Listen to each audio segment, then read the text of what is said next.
Aloha, welcome to the Live Ukulele podcast. My name is Brad Bordessa. This is the final episode of the 2024 season. We will be back this coming January with all new episodes of the Live Ukulele podcast. But in this one, just wanted to take a minute to celebrate and honor this past year, talk about some of the milestones that we went through, some of the breakthroughs that I've made, that's happened in my world, things I've seen and noticed along the way.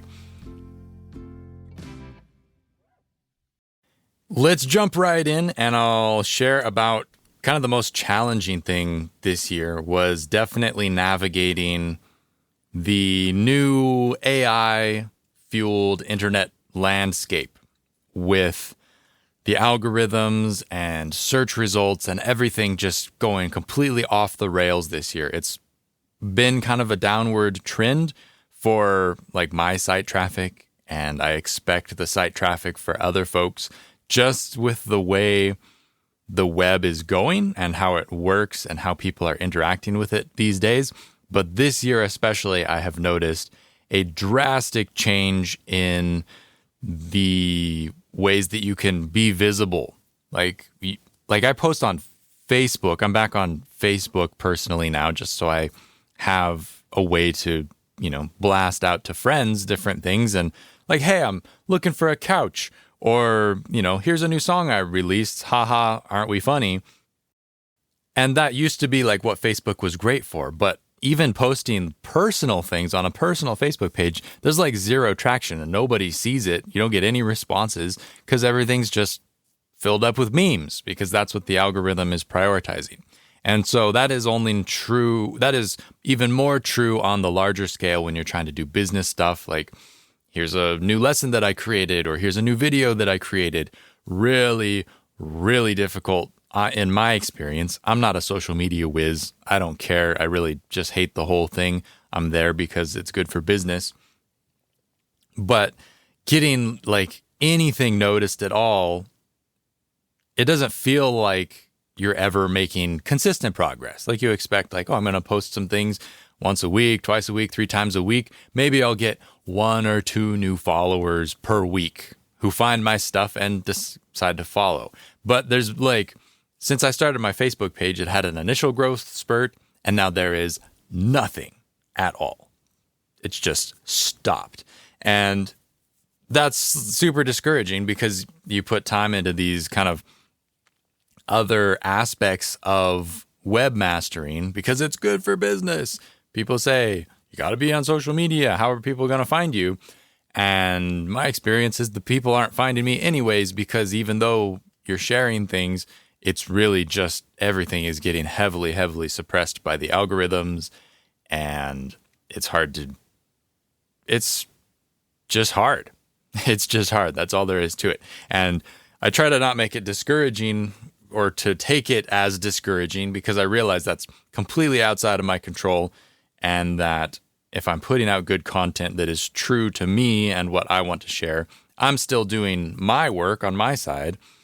It's just a matter of like getting that in front of people is really tricky. So what I have been kind of reestablishing this year is how I can share what I share in a giving way, but also to realize that there is a little bit of a reciprocation that is reasonable to expect from people who take advantage of my content, right? Like people, it's like a meme. People say, oh, like and subscribe on YouTube or whatever. But it's so true because people watching your videos, they hardly even do that. And if they don't do that, then your video doesn't get as much traction. And it's really difficult to actually reach people anymore, I guess is the bottom line. Like even the people who do consume your content and are enthusiastic about it, actually reaching them and actually making enough of an impact where they're like, oh yeah, I am going to take the time to sign up for this person's newsletter list, or even like this post or share this post. It's just there's so much noise that it's so difficult to get even the smallest of interactions that even a couple years ago were completely reasonable to expect, let alone supporting financially, right? So there's like a number of different ways that you can give back to internet creators. And I made a page on Live Ukulele because I felt like this was something that maybe it needs to be spelled out more, or at least I can show people what really matters to help me do what I do. Because without you folks, I'm nothing, right? I'm just somebody who is sharing their stuff, but if nobody's enjoying it or benefiting from it, it really doesn't matter. So if you think that this content that I'm creating is worthwhile, please take a couple of these actions. 3 of them out of 5 are, well, I guess 2 are completely free. 1, it is a tag along with money you would be spending already. But I want to maybe go through these and highlight them real quick. The best ways to show your support for any internet creator, for the most part, but especially here, Live Ukulele, the Live Ukulele podcast, Brad Bordessa, the stuff that I put out there, I put on number 1, link and share. Right now, with the algorithms going super haywire, with memes everywhere, with all of the noise, it is just so much more valuable than ever for people to give personal recommendations of resources. You run across a page that you like, you listen to a podcast that you like, send somebody an email, say, hey, I listened to this, I thought of you, I really enjoyed it, I hope you enjoy it too. Something as simple as that is way bigger than anybody would likely expect. Oh, I'm just listening. That's like, or people don't, that doesn't make that big of a difference. They're already famous or whatever might be, the story might be in your brain. That's absolutely not the case. Any share, even if it's just a friend-to-friend share, is so great for expanding that reach.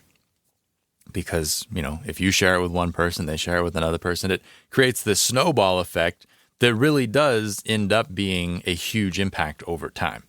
So share stuff.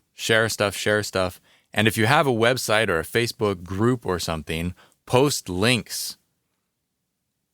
Google search, because they're the biggest, they kind of run the show. But search in general has really changed with AI. They're trying to deliver the answers on the search page so you never have to go to the website. That's just the reality. If you stay on Google and you can get the answer to your question on Google from their AI-powered answer, which, by the way, has read and learned from all of our content that we've created, that is benefiting Google. Google's making more money because they can show you more ads on a Google result. The people who suffer are the people who are creating content, who are writing blogs, writing articles, creating the real content on the internet. And so ways to give back to them and to honor their work is to link to it.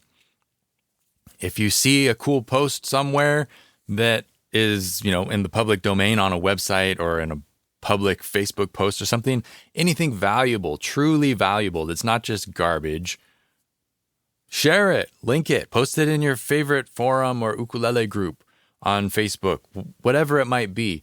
Just spreading the good news is such a big deal now. And I really have been feeling like that's lacking.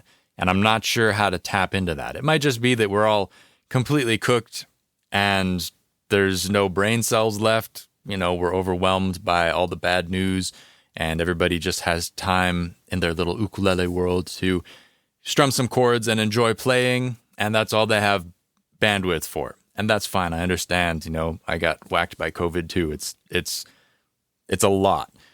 But if you have the bandwidth, if you're inclined, if you enjoy something, sharing it is so huge. Okay, number 2, I have created this year the option to become a supporting member of the website. This is just a monthly recurring tip that you provide one way to me. And in exchange, I continue creating my content. I continue doing what I do, creating podcasts, things like that. And there are now some benefits, some perks that I have added to a exclusive supporting member page. There is an old workshop that I posted up. I made a photo gallery, collected some videos from around YouTube that you probably otherwise wouldn't find of me playing in random gigs, random personnel configurations, random bands, even some of me not playing ukulele. Just for fun, just so that there's a little bit more to it. And so for those who think supporting member, what is that? It's basically like in-house Patreon. So if you are familiar with the Patreon model, it's kind of the same thing. It's just instead of having a sophisticated feed of Patreon updates and things like that, it's just me updating a web page and you providing that tip so that I can have a little bit more breathing room each month to continue cranking and thinking on what I'm going to create next, what the project is, what the ukulele community needs from my expertise that I can bring to the table. Okay, and then number 3, of course, if you use liveukulele.com/store, any and all of the lessons on there go straight into my pocket. There's no cut of those going anywhere, except for the new one with Joey. I'm splitting the revenue of that with him for a while. That's a great way to get a high quality lesson, to learn something, but also that those proceeds, that's my main income. Bang, I said it there. Okay. Number 4 is subscribe to my newsletter. If you're not already linked up with my newsletter, it is just updates, things that are top of my mind. There's some tips. I try not to make it like salesy. And even when it is, hey, I'm launching this new thing, I want to tell you about it, I've gotten to a point where instead of just sell, I try and make it like with the email, I wrap it up so that it's like informative along the lines of what I am trying, the product that I am releasing, right? So like the soloing masterclass just came out. When I sent out those sales emails, if you will, I included like insightful stuff that I think is mostly informative as opposed to just, you should buy this, you should buy this. So being on the newsletter for by and large is a very informative experience, and it's really the best way for you to stay in touch with what I'm up to, what I'm working on. And it's a great way to give back because you're directly connected to my pipeline, and you'll get access to, I've got an automated series that'll come through your inbox monthly that shares one aspect of Live Ukulele and kind of the index of lessons that I have there. One piece of that is highlighted every month, so you can go and explore, and those are free resources. And a lot of times they get lost because you just scan around. There's so much on my index page that it can be really overwhelming to find the best stuff. So I chose a year's worth of things to highlight, 12 different aspects of the site, and to share those out with you folks when you do subscribe. So it's a newsletter. I try to make it beautiful, easy to read, nice to look at, and I try to make it informative. And that's a great way to keep up to date and to make yourself available for me to share what I have to share at a given moment. And finally, I have an affiliate link for Sweetwater. If you ever have music gear that you need to buy, if you are inclined, you can use my Sweetwater affiliate link and purchase your stuff through that if they have it. I always recommend supporting mom and pop local music stores when possible, when you can. But, a lot of us are well away from those music shops and they don't always have what we need or what we want.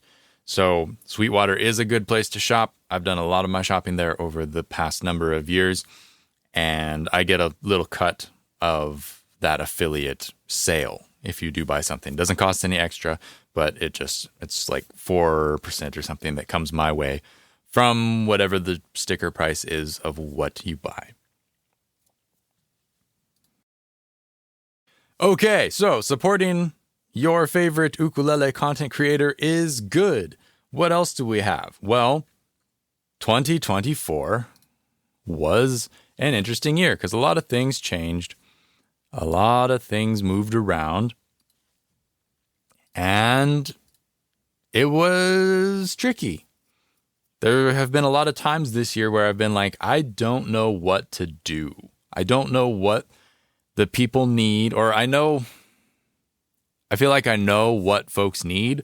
I don't necessarily know how to get it to them in a way that they will think, yes, that is useful. That is what will fix my problem. Because as the teacher, this is a funny thing that James Hill used to always talk about, is that you as the instructor know what the problem is with a student. In general, students who are out there who you can't see, who you don't interact with, who aren't like face-to-face or Zoom students, right? Just general students of the ukulele. You know, as the teacher, what their challenges and issues are. They think that they have completely different problems and challenges. They perceive it very different from a teacher. So you kind of have to meet them in the middle with, hey, here's this important thing that I know you need, that I know you're struggling to get through. But you also have to package it in a way and present it in a way where they go, oh yeah, that's that thing that I'm having such a hard time with. This sounds like it will solve that problem.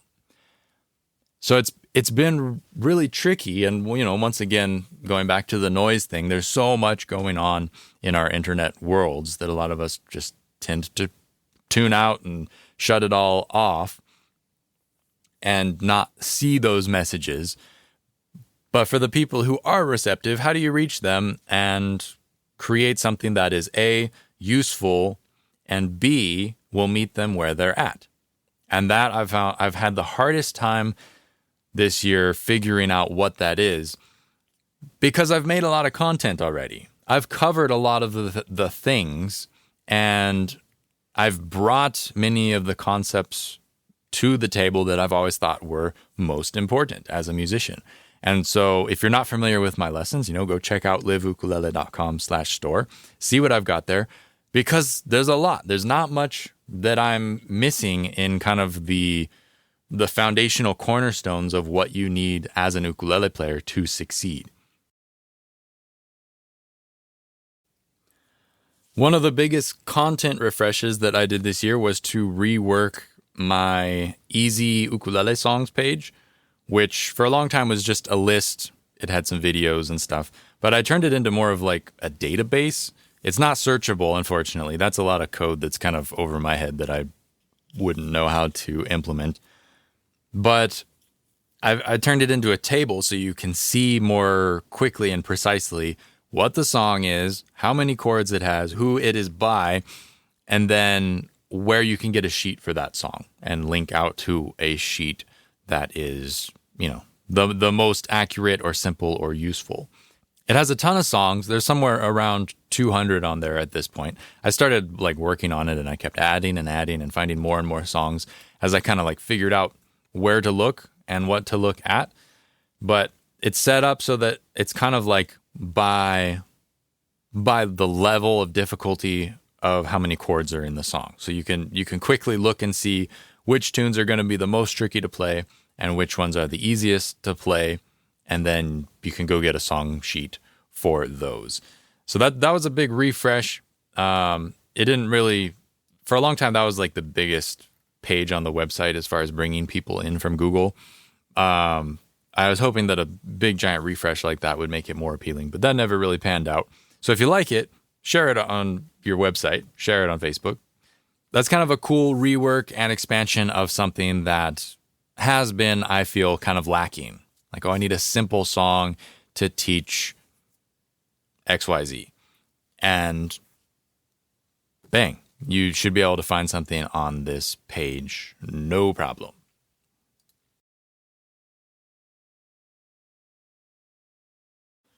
This month, I started doing monthly workshops. I'm not doing one this month, and I usually take October, and I'm not doing one.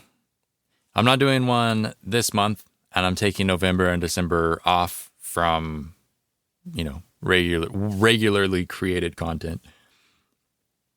But that was kind of a fun change of pace, a nice way to interact with folks in a more personal way than just one-way video lessons where I don't see anybody on the other side. It's just you guys watching me. And we covered some fun topics. There was some cool stuff that we worked through, and all of this is available as a replay. So if you registered for the workshop, you have access to any of the videos that you did watch through, or any of the workshops that you did attend. You can watch those back and, learn from them again. If you didn't have a chance to attend, you can get a replay for almost all of them. The only one that there isn't a replay for is the very first one, because I didn't know how to record a good quality video stream at the time. So it came out all fuzzy. That is only available for people who were there live and registered. But everything else, I kind of cracked the code as I went and started getting better and better quality captures of the workshop. So you can watch back, and even though you're not there, get, the majority of the knowledge that is presented. So last month was improv basics. So like getting started with soloing, like how do you even solo? I don't know what that is or how to do it.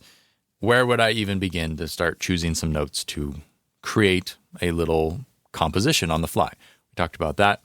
Month before that was solo arranging, where you take the chords and the melody and you put them together and create a piece. Some people call it like fingerstyle solo ukulele. It's like if you hear somebody playing and it sounds like a whole ukulele band, where it's the chords and the melody and it's all wove together, like what Herb or Brittany or Jake play when they play solo without any kind of accompaniment. It's just them. That's a solo arrangement, right? You try and create the biggest sound that you can. So that is an available workshop. I did one on modulating and transposing. So how to take a song from one key, move it to the next key, and then also how to modulate from one key to another key.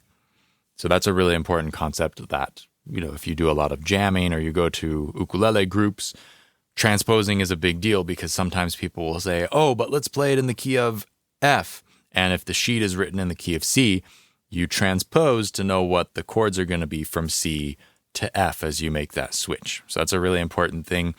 It's kind of it's like your times tables, knowing how to transpose. It's stuff that once you learn it, you've got it, you use it forever, and it's just kind of in your head. But if you don't have that, it's very tricky to move quickly through the music and figure out exactly what's going on. There was one for beginners where we spent the workshop just talking about ways to switch between chords faster, easier, and how to think about like connecting the dots between the different fingering shapes that you will end up holding. And then, of course, there is a movable chord shapes workshop, which I think if you do a ukulele workshop, you have to do a movable chord shapes one. But that's based off of my ukulele chord shapes book. You don't have to have the book to watch the workshop, but that is kind of where the inspiration for the approach comes from. And we examine some of the simple chord shapes from the larger collection that is available in the reference book. So yeah, you can check out the replays of those if you go to the bottom of the store page. That's all hopefully kind of evergreen content. It's a live workshop, and you do it one time, and everybody who's there live was part of the live experience, and everybody who watches later is like not part of the live experience, but the information's still just as relevant and just as good. So hopefully you'll take advantage of some of those. I haven't decided if that's something I'm going to continue into next year. I think we'll kind of see how it goes. I got a lot of stuff just percolating in my head, trying to decide which way to pivot, what is the best use of my time, instead of just staring at a wall and zoning out and thinking like, oh, how do I even make all of this work? How do I put the pieces together and reach people? But right now I'm just trying to figure out what is the move. I did get back on social media this year, for better or for worse. It doesn't seem like it's doing much.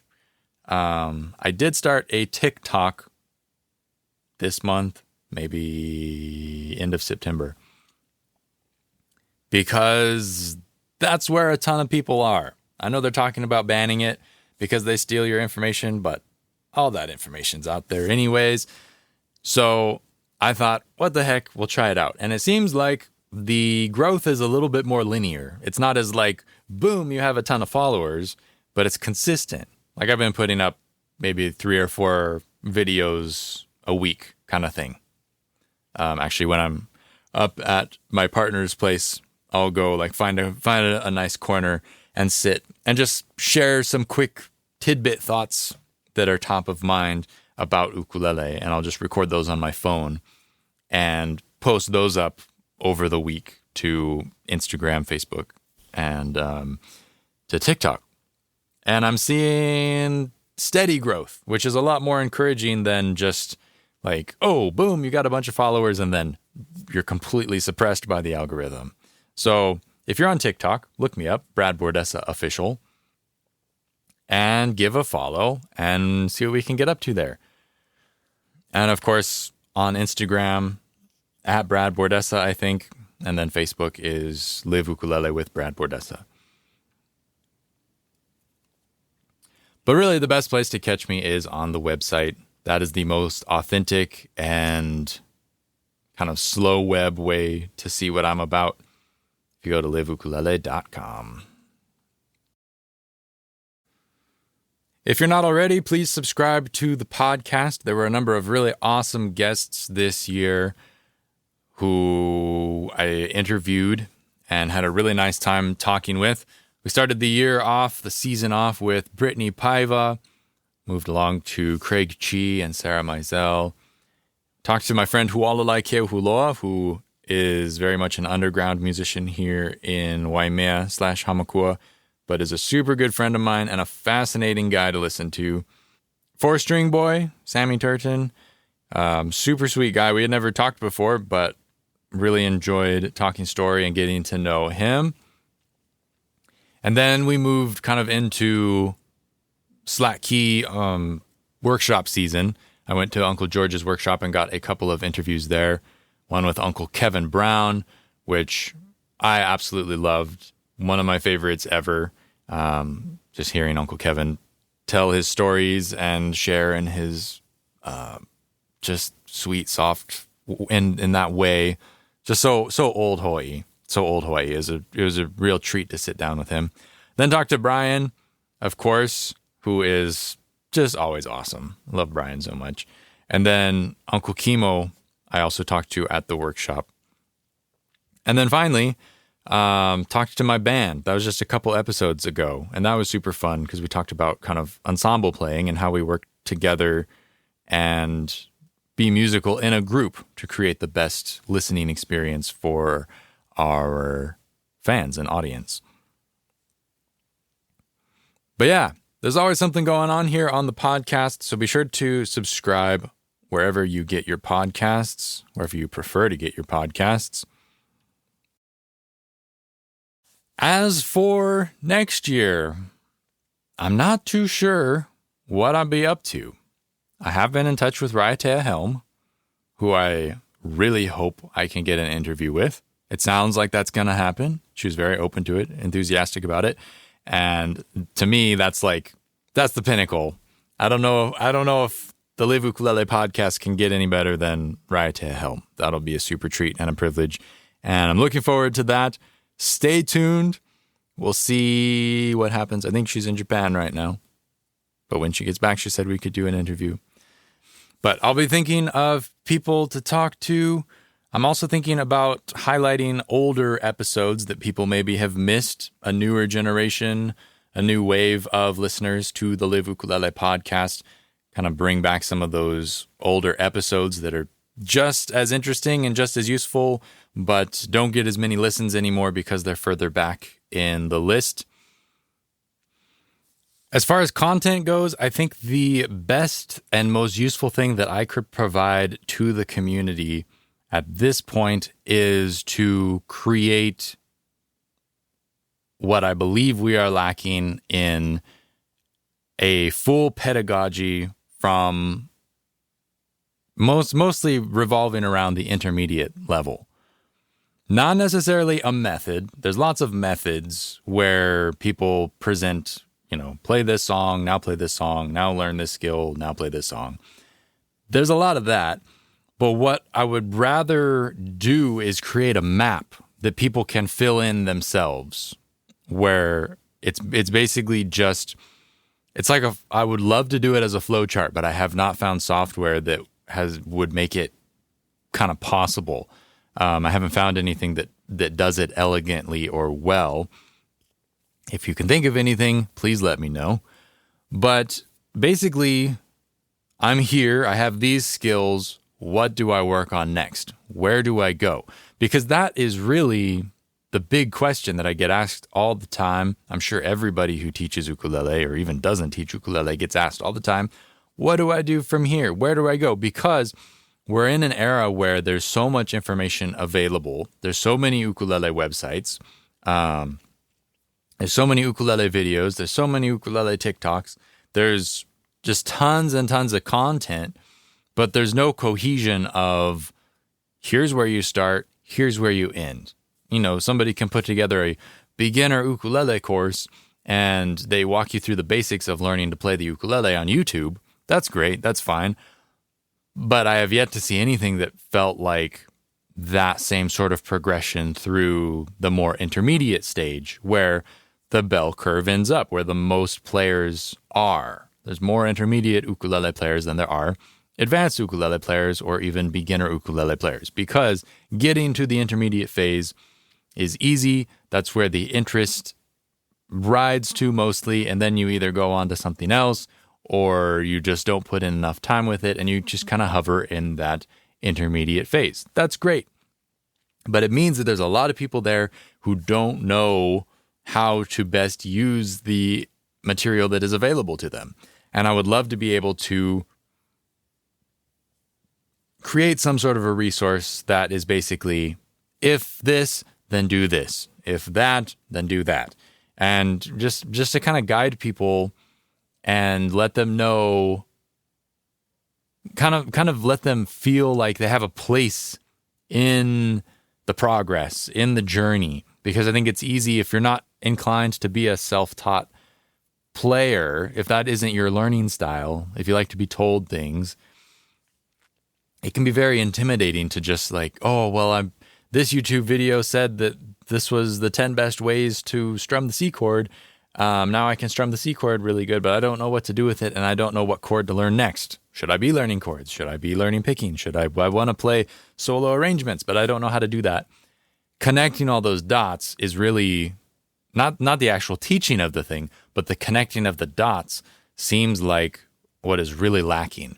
And to be completely honest, I still, even though I've been thinking about it for more than a year, I still don't know how to approach this. I've thought of doing like a collaborative effort with other ukulele content creators or other ukulele educators. I'm not sure, and I'm still thinking about it, but I really want to do it. It's like the thing that keeps I keep coming back to it. It's still eating at my brain. Like, oh gosh, how does that work? So we'll see what kind of progress I can make on that. In the meantime, of course, there's all kinds of other little stuff. I want to make another video on ukulele, like plugged in ukulele sounds, like the basics. In my previous video, in my last like amplification video, I talked about how I specifically get my sound and get it very precise, but I want to break it down into even more basics because people get distracted really quick with, oh, I'm going to buy a distortion pedal, and their ukulele sounds bad, and then they put a distortion pedal on it and it sounds like a bad ukulele through a distortion pedal. I would like to help people get to a point where their ukulele just sounds good, just basically sounds good. And so I want to make a video on how to do that, the basics of EQing and finding offensive frequencies, that kind of a thing. And I also really enjoyed the masterclass with Joey. I thought that was a super fun way to present content. it was great for him. He had a fun time. I had a fun time. It was easy because I wasn't spending a month creating documents and thinking about an exact index and how I'm going to work my way through it and present it, which is valuable. But just the spontaneity of the presentation felt really good, and it felt really authentic. And I would be curious to hear from people who are working their way through it or have watched it, if they liked that presentation style more than a traditional course kind of a thing. I felt like it was kind of more interesting. So I'm inclined to do more videos in that style where I bring somebody into the studio and we work through a concept in person, and that student who is in the room can guide the lesson instead of me, because I think that sort of comes back to what I said at the beginning of the podcast, where as the teacher, you know what the problem is. The student doesn't know what the problem is. They know what they think the problem is, and you have to meet them somewhere. And I think that the masterclass setting of having a student who says, well, I want to know this. It seems like I don't know how to do this. And that's where you can meet them and say like, oh, okay, I see what you mean, but I think the root of the problem is XYZ. And you can really, I think, traverse kind of more education in that way and more knowledge and get to a point where the consensus is a little bit stronger because you've worked together to get to that middle ground. And I hope that presents to third-party viewers the same way that it kind of felt for me, and I hope that it felt for Joey, of, it being a positive learning situation. So let me know what you think about that. I'd be curious to hear your thoughts. But yeah, otherwise, gonna keep jamming with the band. Hopefully we'll have an EP out soon. Keep playing steel guitar with Kioki and Larry, guys, as Sweet Kani Lehua. That's mostly just a local project. We don't have any kind of internet presence. Maybe pick up a couple more solo gigs and keep teaching. If you want a Zoom lesson, hit me up. I have a few slots available on Thursdays. Would love to be able to mentor a few more students. But yeah, thanks so much for being here, for sticking around. Hopefully you've had a chance to listen to some of the other episodes this season, to poke around liveukulele.com, to correspond with me. Always feel free to reach out. Really, it's the people and the connections that make this such a privilege to share with all of you folks. And if it's just me talking in my room, it feels a little bit isolated. So I do appreciate when people reach out and just send me an email and say hi. That's super great. Yeah, hope to catch you around. Please subscribe so you don't miss out. We'll see. The first episode of next season will be coming out on January 4th. Get back on the bandwagon and see what we got. Until then, wherever you're at in the world, I hope you are doing well, finding your way, and playing music as you go, because just that jamming is so good for the soul, so good for the heart, and so good for troubled times. So thank you all so much for your continued support. I'll see you in the next season. Until then, hui ho.